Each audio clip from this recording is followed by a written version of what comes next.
There is a new nuclear weapon that has been dropped in Nashville, Tennessee, and Oppenheimer isn't the creator of this one. We're going to dive into that. We're going to dive into Will Levis soaring through the depth chart with each throw he makes. And we're going to talk about all things Titans on this week's episode of the Sick Podcast Talking Titans. Sammy, start me up. Turn up your volume. Because you're about to listen to The Sick Podcast. Talking Titans. Ladies and gentlemen, 94 yards. Touchdown, Titans. He is the baddest man in the NFL, and he just took her to the house. The sickest Tennessee Titans podcast. Sick! It's gonna be sick. What is going on, ladies and gentlemen? Welcome back to another edition of the Sick Podcast Talking Titans. I'm joined, as always, by my two co-hosts, Jarrett and Vin. Fellas, how we doing on this wonderful Wednesday night? Was that Oppenheimer line off the cuff, or did you have that plan? That was good. Nah, dude, that was total freestyle. You know how I do it. You know how I didn't get to where I got right now from games. You know what I mean? Fair enough. The improv skills are just second to none. Absolutely. Or second to me, and then nobody after that. Okay, fair enough. Yeah, I decided to throw this little. Wait a sec. What is this? What is this? Oh. This is a Ryan Tannehill jersey on Sal. Yeah. For those of you not watching on YouTube, not the Tannehill Meister himself, Jarrett Foote. But it's okay because I'm back on the bandwagon. I'm taking no prisoners. I'm ready to roll. Jarrett, I know you're happy. Sammy, clip this, Sammy, please. Because this is straight gold for the future. This is going to be gold. This is going to be gold. No, but listen, he sold me. I've seen the training camp clips. Doesn't help when you have a top 5 receiver in the world to throw to. But I'm sold. I'm curious if Vin is trending in that direction too. What do you think? Oh, on Tannehill? Yeah. Hey, listen, I've always been in the middle of you guys. I think I'm not in love with him. I'm thankful for what he's done for us, but there's no doubt when the moment has meant the most, he failed to show up in big ways. I think he has the ability. He's our best bet. That's for sure. That's definitely for sure. I think there's a little bit of pressure on him this year because he knows. Said it before. This year is the difference between him being a bridge quarterback, maybe on the Tampa Bay Buccaneers next year, or returning to a contending team, potentially ours again for a short extension. So it's a huge year for him. He's someone who needs talent around him, and we provided that for him. So there's no excuses. Hopefully the line is up to snub and better than it was last year. I know we'll talk about that. But, yeah, Tannehill, I'm in on him. I'll defend him. I'm not going to die on that hill like the kids like to say nowadays, but I'll defend the guy. I'm sick of the people. I had a conversation on Twitter, and you just brought it up too. Tannehill, he needs weapons to surround him. I hate that conversation because every single quarterback needs weapons to survive in this league. I mean, Patrick Mahomes just won without Tyreek Hill and a 7th-round running back. I know they have Travis Kelce, but there's certain quarterbacks who could put the game on their shoulders with limited talent around them. He had the worst line in NFL history last year, and he had no one had wide receivers and a rookie tight end. Come on, man! You put anybody on that roster, you're going to win one more game. You're going to get in the playoffs and get knocked out. That's it. I don't care how good your quarterback is.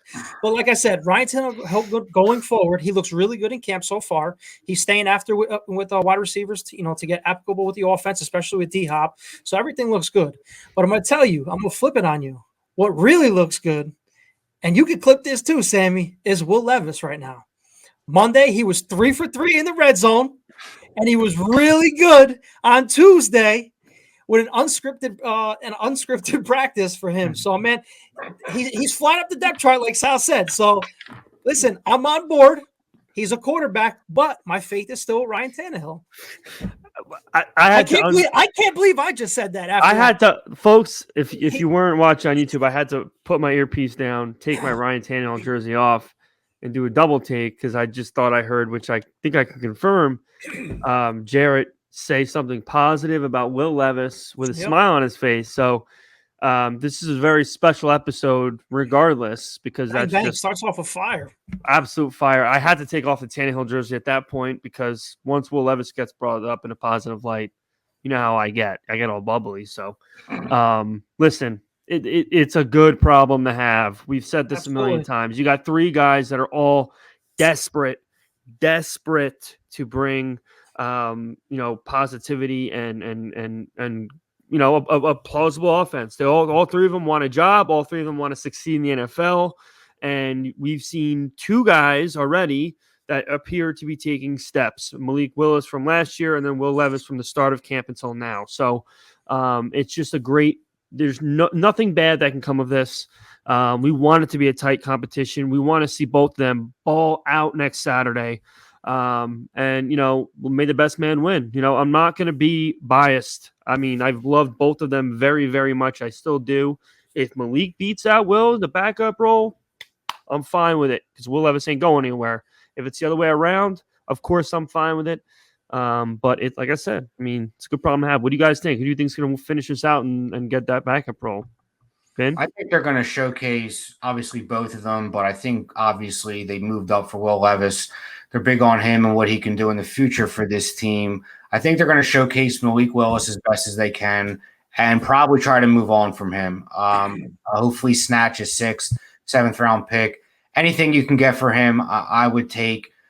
He's nothing against him. He's shown improvement, but this front office has Ryan Tannehill as their starter, and then they moved up to draft Malik Willis. Will Levis. So I don't think Malik Willis is in this plan's future. I don't see us carrying 3 quarterbacks, although it can't hurt, to have 3 of them. If you don't get anything for Malik Willis that tickles your fancy and you want to keep him, and keep 3 quarterbacks. Because I think this year you could dress 3 and 1 doesn't count against a roster spot. So, we could have used a good 3rd quarterback last year. I thought we had one in Josh Dobbs. But, if you get a quarterback who was, capable in the backup position, ask the Eagles how important a good backup quarterback is. So I think Will Levis will be the guy.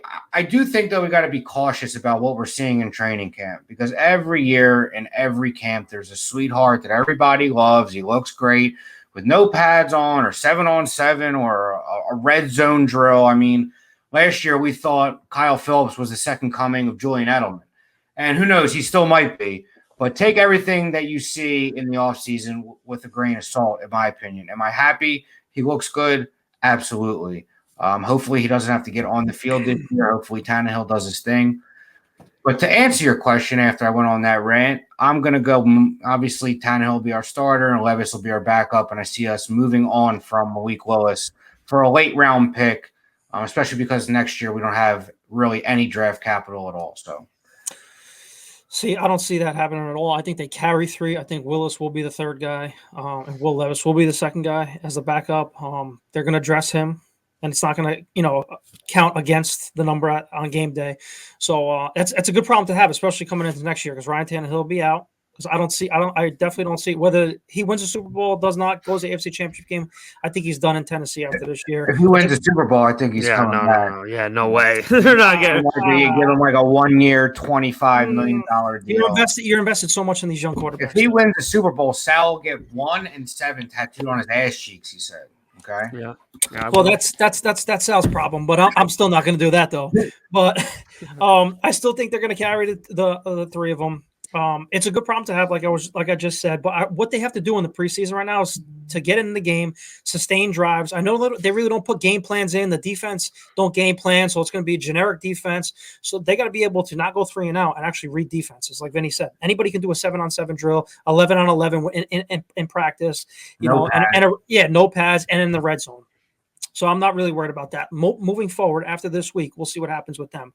But it's been a great week of camp so far, right? Mm-hmm. Who have been the bright spots for you guys for the camps? Like who's your like bright spots? Well, I mean, real quick after a week. After a week, I mean, we just talked about Levis, so I won't elaborate more on that because actually I will shortly. 7-on-7, Will Levis at camp. This was 31st, so 2 days ago. Complete to Justin Rigg. I don't even know who the fuck that is. For the touchdown, complete to Harrison. Don't know who that is. For the touchdown, complete to Roberson in tight window for the touchdown, complete on short out to Adukoya. Don't know who that is, but regardless, I see 3 touchdowns, so that's great. And another guy that seems to be elevating his game at training camp 110% would be Traylon Burks. I mean, I've seen plenty of video of him looking explosive. I mean, he just looks enormous. He looks bigger than AJ Brown. I'm sorry to bring him up, but he really just does when you look at him. I'm not being biased. He just does. So he's another guy that you could see him in interviews saying how DeAndre's bringing out the best of him. And, when a guy of that stature is around, you really need to elevate your game. And it looks like he's doing that. So sky's the limit for him. But Levis, Burks, 2 guys that need to really, improve this year no matter what their role is. And it looks like they're doing that so far. So those would be my 2 guys. I'm going to go with Arden Key. Huge signing, I believe, in the offseason. He was our replacement for Bud Dupree, who was, I wouldn't say a wasted free agent signing a couple of years ago, because when he played, he did produce. He just had a lot of trouble staying on the field. Arden Key came on very, very strong at the end of last year with the Jags, beat us up twice at the end of the year. And I'm very, very excited about having him on this team. Bold prediction, he is a dark horse to lead the league in sacks this year. He's going to have double-digit sacks. That defensive line is going to be disgusting. And I love that nobody's talking about it, because I think once week 5 or 6 rolls around, teams are going to start to realize that this defense and this defensive line in particular is going to be a problem. He's going to be opposite of Howard Landry coming back. We have Autry in the middle. We have Simmons in the middle. We have Weaver rotating in. It's just a stacked defensive line. And I think Arden Key is going to be the beneficiary of a lot of it. He's been doing great things in camp. We can also bring up, too, I know we will later, is our defensive line that good, or is our offensive line still going to struggle to make strides this year? Because from what I've heard, they've struggled. So I'm not taking anything away from Arden Key. I think he's going to be great for us this year. But it makes me a little worried, considering that it seems like the defensive line, as good as they have been, have gotten the better of an offensive line that has not played together at all yet. So, iron sharpens iron. That's all I got to say. I hear you. Can't get any worse than last year. Listen, if Arden Key leads the league in sacks, then this is without a shadow of a doubt the best defense in the NFL. So if that happens from your mouth to God's ears, I think it's a dark horse. You can probably get some crazy odds on it. I'm sure 50-1 maybe for $50 if you could win 2,500, $3,000. I think he's going to have a hell of a year. If not lead the league, if he stays healthy, he will double-digit sacks easily, in my opinion. Man, if he beats his tackle more than any defensive end in the NFL, and you got Harold Landry on the other side, and you got Jeffrey Simmons and Nico Autry in the middle, I think the 3 of us could be out there in the backfield, and we're going to be okay. So, man, I hope that happens. All signs point to him being a very impactful player, so that's the good news, regardless of what his stat sheet looks like. He looks like a real high-speed, high-energy guy, and that's what we want. That's what we need on the outside with Landry. So, all we can do is hope. By the way, the defense coordinator and the defensive line coach had said he's looked great off the injury. Doesn't really seem like he's slowed down or has lost his step. So that's great to hear. Knock on wood. Yeah. Don't want to jinx anything, but he's looked good so far too. So I'm more excited than most, I think, to see what this defensive line is going to do this year, because I'm putting my reputation out there on them. If they don't show up, then I'm going to look like an asshole. But full faith in them for sure this year. Yeah, you guys hit almost all of them on the head. I mean, just to name a few, Harold Landry does actually look huge, in my opinion. You see his biceps and everything. He looks fast. You heard Shane Bowen, but no one's really said anything about this guy, and I'm very surprised. Chris Moore, the wide receiver. Mike Vrabel saying that he wished he had him on the team a couple years ago. He looks really good. He catches everything. He's reliable. He's on the field. The kid from Houston, right? Yeah, he looks like the number 3 that we always needed. He was our touchdown leader 2 weeks ago. Yeah, and he had a quiet year. I think he had 600, 700 yards last year too in Houston. So you plug him along those 2. Then you got Kyle Phillips. That's 4 guys. Who's the other 2 going to be? Is NWI finally going to be off the team? We don't know, but Chris Moore is shooting up depth charts, in my opinion, draft boards. After week 1. Fantasy draft boards, he's flying up. I mean, that'd be great. He looks pretty explosive on the tape I've seen of him. I'll say that. It just needs to be a 3. And seeing him wearing a visor number 11 wasn't too shabby either, to be honest, just for my soul. And let's hope he could be a shell of that. But yeah, listen, we've said it a bazillion times. You add DeAndre Hopkins to this receiver room, and it looks so much different because everyone's role gets pegged down a notch, and now everyone's overqualified for their job. Okay, Treylon Burks is overqualified to be a number 2 receiver now. Chig Okonkwo is overqualified to be tight end 1 with the weapons he has around him. It just it makes everything click better, and the proof will be in the pudding. And Should we watch a little training camp videos of DeAndre Hopkins, see how it feels again? I gotta. You got any clips? Show some pivots. Oh, here, brother, this ain't a pivot. This scares the living shit out of me. Sal don't want any of that. No, I don't. There's no need for that. We know he can do that, but whatever. It's practice. I get it. Everything is crisp with him, man. He's a pro ex-Hall of Famer. I mean, and you got the guy right behind him too. This guy looks like Calvin Johnson, maybe like 4 inches shorter, but about the same build. I don't want to get too ahead of myself here, but Treylon Burks is just enormous. He really is. He looks like he should be a defensive end, honestly. Him and Arden Key kind of look like the same person if they're standing next to each other. You know what I like to do when not to cut you off. I'm sorry. Go ahead. Finish. No, I was going to say, obviously how good Hopkins has looked, but what he posted the other day on the social media with him catching a pass over Fulton and then Fulton breaking up a pass, saying iron sharpens iron.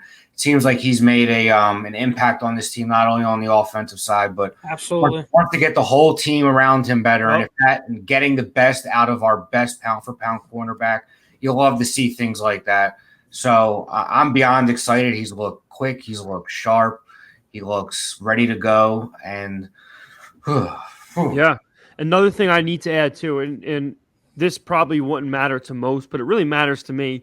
And it's something that I've brought up with previous superstars that have come here, of the likes of Bud Dupree, Julio Jones.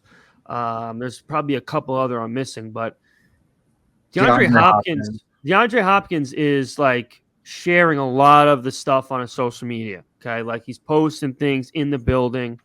That's what you want to see. You want to see the guy have some sort of excitement to be on this team. Bud Dupree, you would have never have known if you followed Bud Dupree on Instagram or Twitter that he was even on the Titans. You would have never known Julio Jones was on the Titans if you followed him on Instagram or Twitter. They barely spoke about the team. They barely, showed any love with any kind of social media posts and whatnot. And to see DeAndre Hopkins do all those things so early on, at least makes me believe, and I'm sure most people listening, that he's bought in, and we need him bought in so bad because however you want to slice and dice it, he is the offense right now. It needs to go around him. And Derrick Henry should be reaping the benefits of it because Derrick Henry doesn't need to make DeAndre Hopkins any better. But DeAndre Hopkins can certainly make Derrick Henry a lot better with what he's capable of doing and how he's capable of taking people out of the box. So I'm psyched. I know you guys are psyched. Jared, I know we got a new segment coming up you want to bring up, so let's move into that. All right, so I was sitting on the couch just thinking, guys, it's the 21st century. The Titans have been around for a little bit now. I asked you guys earlier, name your 5 best Titans in the 21st century, which is their existence, basically. Mm-hmm. So whoever wants to go first, name your top 5 and a couple of reasons why. All right, so I'm gonna start with 5 then. So and this 5, is you're going in order, or you're just going blabbling? Well, I thought about it a little bit. I thought about it a little bit for the show. I have a general idea where I'm going to go with this, but it's so tough that I thought maybe that I'd switch it around at the last minute. But I'm going to start 5 with the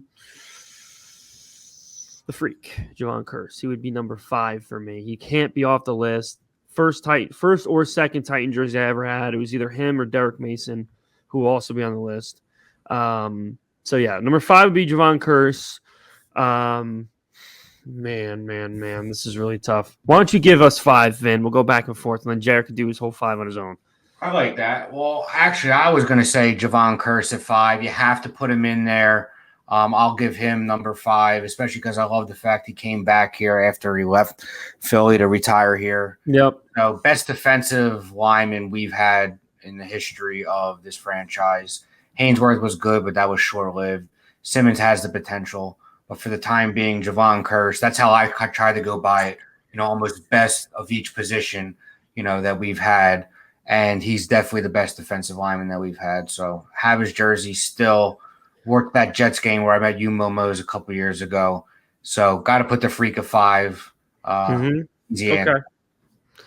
All right, 4 then. I'm going to try to – the bottom has to be older because I'm not the kind of fan I am today when I was back then. So I'll have to go Mason 4 because he was honestly probably the first guy that really, made me wide-eyed watching Titan football. So he's got to be in there. 4 will be Derek Mason for me. 4 will be Steve McNair for me. Still the best quarterback we've had in the history of this franchise, a pioneer in this franchise. And, I don't think there's any argument with there. No, absolutely not. Now it gets dicey because Henry's got to be on this list even now. And there's a potentially – I could have Simmons on this list already, to be honest. I don't think anybody would have an issue with it. I know he's still in the prime of his career. 4 years. But if we're going to go that way, if we're going to try to keep it more old, Henry's going to be in the top 5. There's just no way around it. It's just a matter of if he's 3, 2, or 1. But I'll go McNair 3 for me. Quarterback with the most lineage to me as a fan. Obviously, he's had the longest tenure as a Titan quarterback. So yeah, 3's to Aaron McNair, definitely. You guys are gonna like this one. Mr. Monday Night, Keith Bullock himself, another pioneer in this franchise, was here from the start. Always showed up in big games. Thus, the Mr. Monday Night. Didn't finish his career here, but I think he had a year or so on the Giants and then retired. The best years of his career were with us. One of my favorite players growing up. You can almost close your eyes and see just 53 in the middle of the field.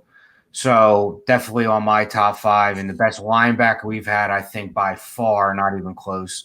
And he's my number 3. Yeah. 2 for me. 2 for me. And we're talking favorite, not necessarily the greatest. No, your pick, your top 5. These are my favorite, not my greatest. Because if it was my greatest, then I probably would have. It wouldn't be these 5. But my favorite, number 2, will be as of now, Derrick Henry. As of now, he's done enough. He's the only guy of this era of Titans football that can be anyone's all-time top 5 today. And I think nobody can argue that. He's arguably the best running back for our generation. Still has probably some prime time left. He's number 2 for me. Yep, absolutely. So I think I'm going more by where I just trying to be unbiased and going, because my favorites, technically Eddie George is my favorite, but we've had so many good running backs. I think, unfortunately, I'm going to have to leave him off this list.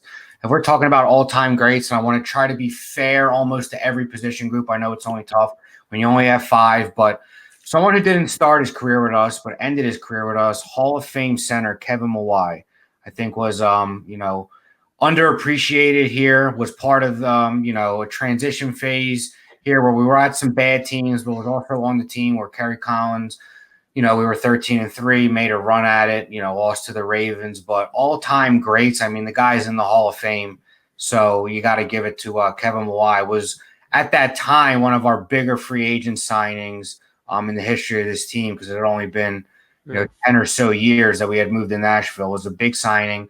Played for us for, I want to say, a decent amount of time. I mean, maybe Sammy. 5-6 years. I was going to say, Sammy could probably look that up for us. Had to be at least 5, 6, maybe 7 years. But gotta give the man his flowers. He's got a gold jacket, and he was on our team for a while and played at a high level. So, I'll show Kevin Mawai some love. Yeah, absolutely. I mean, I wish he looked. I mean, he really. That's your 2. That was your 2, Vin. Yeah, greatest really of all time. I mean, he's the only Hall of Famer. He leans so heavy to the Jets, though. It's unfortunate, but yeah, he was a Titan for pretty nice chunk of his career. So I'm at one now, which obviously I am, and this guy is hands down still my favorite as of now because I owe him a lot as far as the fan that I am today. I was going to get to this point anyway, but it might have taken a little bit longer if it wasn't for Chris Johnson. Chris Johnson, he was the first guy until Derrick Henry that wowed me when I watched him. Like just wow, like just makes you go wow. And my fandom went from 0 to 100 in about 5 minutes once he started accelerating down that field. So he's got to be still, as of now, my all-time favorite, and very, very likely he'll be off the top spot within the next decade. But as of now, CJ2K is still number one. Yeah, it's just so hard when you have George, who is part of the reason why all three of us are Titans fans. He's my favorite Titan, I think forever. I don't think that'll ever change, even though Henry's going to make it, tough for Eddie to be my, to not be my favorite when the King's career is all said and done. And CJ was special. He was spectacular. Although sometimes I get frustrated with CJ. I thought he was more about CJ and breaking records than he was the success of the Titans. And I got to go with Henry as my number one. I think outside of LaDainian Tomlinson and Adrian Peterson, since the year 2000, Derrick Henry, when he's all said and done, will be, in that conversation as a top 3 to 5 back of the last, 20, 30 years. AP, LT, Edgerrin James was special. Curtis Martin was special. But I think Henry's cut from a different cloth. He's a different breed. I think he's going to hold up much longer than people think. And, if you look at, just his career right now, you can argue if he, retired now, he could be a Hall of Famer. And just certain memories I have with Eddie George as a young Titans fan when we were so exciting and young as a franchise is kind of how I feel about Henry now 20 years later, was part of the rebuild, really fun years. Whereas like CJ had a few good years where we were competitive, but we're also pretty bad with him for a little bit too. Where I feel more excitement and reminiscent of the Eddie George days when I watch Derrick Henry. So he'll be my number one. Yeah. Just real quick, Jared, honorable mention would be Taylor Lewan.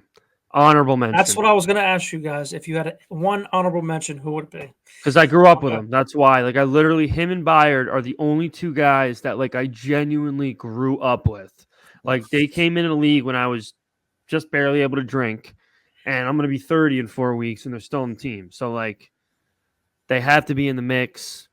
And, yeah, Lewan would be my honorable mention. KB will be my honorable mention. I think he's will be the best safety. No disrespect to, Blaine Bishop. I know he was special for a while, but when it's all said and done, Byard will be the best safety in the history of this franchise. I just can't put him on that list just yet. Better than Michael Griffin?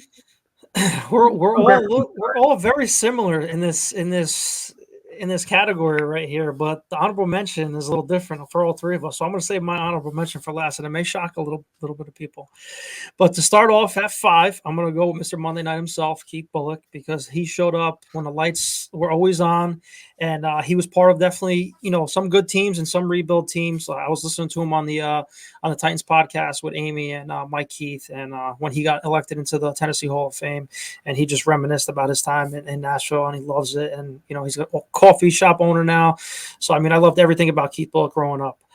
4 would have to be Javon Curse. The guy was an absolute machine on the field. He was obviously one of the reasons why I became a Titans fan, along with Eddie George and Wycheck and Mason and Steve McNair and everybody. I think he broke the rookie record that year, 14 and a half sacks, coming in. Absolutely insane. Number 3 would be Aaron McNair. Has to be on the list. Greatest quarterback still to this day. It doesn't say really much, but the guy was a warrior. I loved everything about him. Number 2, and it was a hard number 2 because you could flip-flop any of these like you guys did it. CJ2K, he's a home run hitter, man. Mm-hmm. He was the reason why we were all fans, like Sal said. It's just like it felt like every time he touched the ball, whether he caught it for a screen, even on Madden. Madden was the screen. to CJ2K, he was gone, man. He was a burner. I didn't really think anything of him when he came out of Eastern Carolina when we drafted him in the first round. I said, who the hell is this guy? Turns out to be, first round pick. No, you're right. I'm sorry. Yeah, first round pick at Eastern Carolina or East Carolina, whatever. Yep. I said, who the hell is this? And boy, did they prove me wrong. And number one has to be the guys behind me, and it's Derrick Henry. It's generational talent. I say it all the time to you guys. And he has to retire a Titan. He's a generational talent. He is Eric Dickerson of this generation. He's the only running back in the NFL and in the history to have 2,000 yards in the NFL, college, and high school. I mean, that means nothing, but the guy's a specimen. And he's another home run hitter. He may not have the speed, but he's a power back, man. But the honorable mention that may shock some people. I think I know. I think I know too. Can we both guess? You got to guess first. I'm going to say Rob Baronis. I'm going to say Mariota. No, you're both wrong. It's going to be A.J. Brown. A.J. Brown for me, I'm telling you right now, you guys can shake your head all you not. We have not had a wide receiver of A.J. Brown's talent since Derek Mason, and it took that much longer, so it hurt that much longer. He could have went down as easily the best wide receiver in this franchise, and we just threw him away. So from that point on, I was really pissed off that he wanted out. He wanted his money. I get it. So it was John Robinson's fault too. The marriage wasn't there. But when he was on the field playing with us, he was one of the best in the league, in my opinion.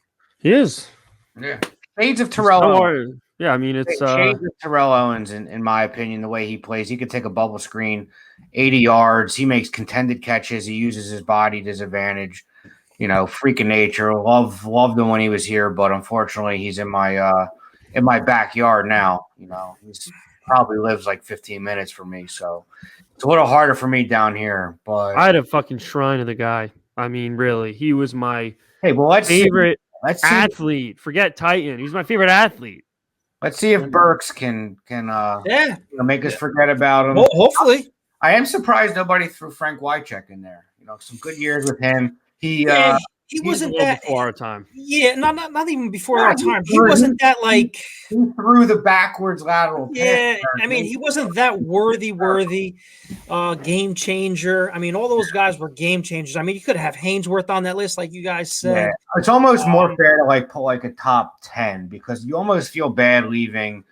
Someone like Byard off the list who's been here 7-8 years. I mean, I wanted Byard. I wanted Eddie George on there. Eddie George. I obviously. CJ2K was a special talent. Still holds the record for, most all-purpose yards for a position player, I believe, right? It was like 2,400, something like that. Something like that, yeah. 2,500. So, there's just too many of them. But, right now, I think we were all pretty. Ben Jones. You can make an argument to throw Ben Jones on there. What if it's 7 years? This is a center, never missed a start. I mean, Christ. Yeah. And Kevin was only here for 4 years. Sammy looked it up for us. Yeah, 4 years. He's unfortunately Hall of Famer though. And we're talking best Titans of all time. Spent some really good years here. But I understand how it could be left off this list. Maybe not a household name, but another honorable mention: Nate Washington. Yeah. Absolutely honorable mention. Yeah. Man, he was great. He was fun guy. He never had anybody good throwing to him, but he was a fun guy to watch. Wasn't on any good teams either. No, not any. I think he won a Super Bowl with Pittsburgh. He did. Yeah. But he was like a fourth string on that team. Yeah. Drew Bennett, of course. Finest, yeah. Of course, he gave us all us white kids hope back in the late 90s. All you white young Titan fans that maybe we can make the team someday.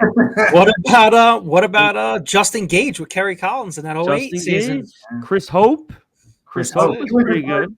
Good signing. I always have some love for Pac-Man Jones. He was exciting, man. Yeah. Oh man, he came back against the Giants when they let go of Vince Young, instead of sacking him. I think he had 2 interceptions, at the end of that game. Yeah. I was the first Eagles game I was at, first Titans game, I should say, is when they played the Eagles.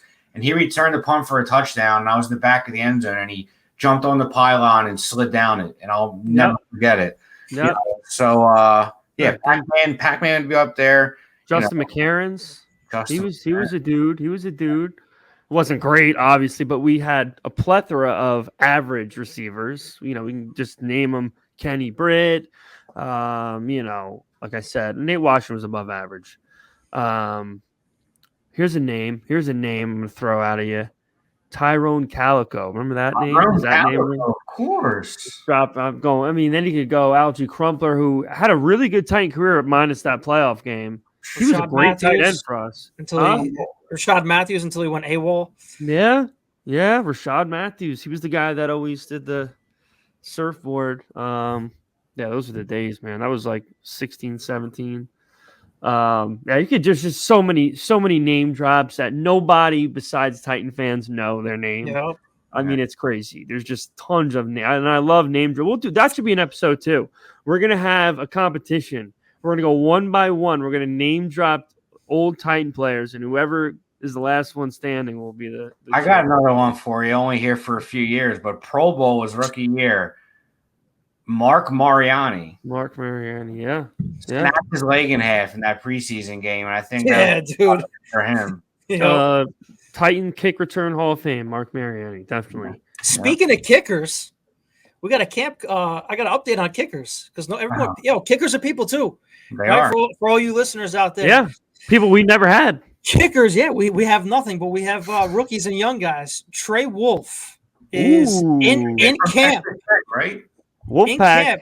Yeah, he's a little spicy. He is now 26 of 28 in camp. He connected at practice 7 of 8, and his only misses from 46. Now, Caleb, I guess this is how you pronounce his name, Shudak.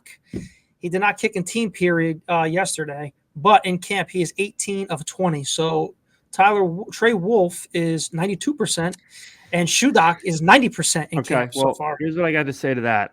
That's camp, per John Glennon, by the way. I'm 88% in camp. Okay, in camp I'm 88%. Are you still signing Robbie Gold? Okay. All right. Tell me what he's doing when he's got 70,000 people screaming at him. Okay. Tell me what he's doing week 1, game on the line against the Giants. You got to kick a fucking 41-yarder to fucking win. You've been playing the NFL for fucking 12 fucking years. I want to know what the stats are for that. I'm sorry I went into a little bit of anger mode there, but I think Trey Wolf is going to win the job. He's the rookie from Texas Tech, right? I think Robbie Gold's going to sign a 1-year contract at the end of training camp. I mean, he could. I think they're going to give this kid a chance. Is he there right now? Robbie Gold? No. It's just those two guys battling out. But that's what happened last year and the year prior to that. They had young guys, and one guy got hurt, and they signed somebody.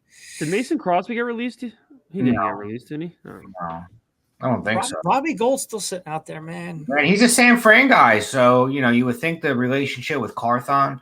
I wouldn't be mad at that, but if they go with either one of these kids, I think it's going to be Trey Wolf from Texas Tech.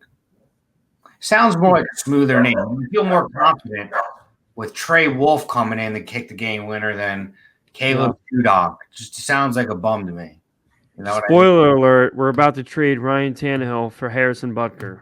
Yeah, that's what's going to happen. I would do it for Justin Tucker, not Harrison Butker, though. Yeah, Tannehill for Justin Tucker. He's going to be Lamar's backup. Fair deal. Okay, that's a fair deal. I'll take that deal any day. Play receiver, Tannehill. No, he can't. Look up his receiver. He probably runs a fucking 5.8 right now, 40-yard dash. Oh, he's got game speed. Yeah, he's got game speed. Stop throwing salt on Jared's boyfriend. Mm-hmm. He got a lot of game. He doesn't even have his jersey. They're not even talking. I told you. I don't do quarterbacks like that. Only Aaron McNair. It's fucking plaque with his signature on it and 2 portraits on each side of it. I got Eddie and I got Derek. That's it right now. All right. He wins me a Super Bowl, then we'll talk. Oh my God. If he wins a Super Bowl, I'm taking it out of the box, and I'm gonna put candles around it. Make a shrine, a live stream, seance, whatever. We'll discuss that. Let's get to the dance first. But we're going to wrap up tonight, guys. As always, just time flies when you're having fun. Make sure, as always, to like, comment, subscribe. You can find us on YouTube, podcast platforms, Twitter and whatnot. So continue to share the show. Let us know what we can do to improve it. Comment on what you like. And we're going to keep doing our best to bring the best content that we can. As always, we have stuff in the works that we're really excited about and hope comes to fruition in the future. And obviously, we'll keep you guys posted as the days go by on what we're able to do. So, as always, hope everyone has a great night, great day, great week, and tighten up. Sammy, you can send me out. And that's a wrap. Hope you don't miss us too much until next time. Follow the Sick Podcast Talking Titans on YouTube, Instagram, Facebook, Google Play, and Apple Podcasts.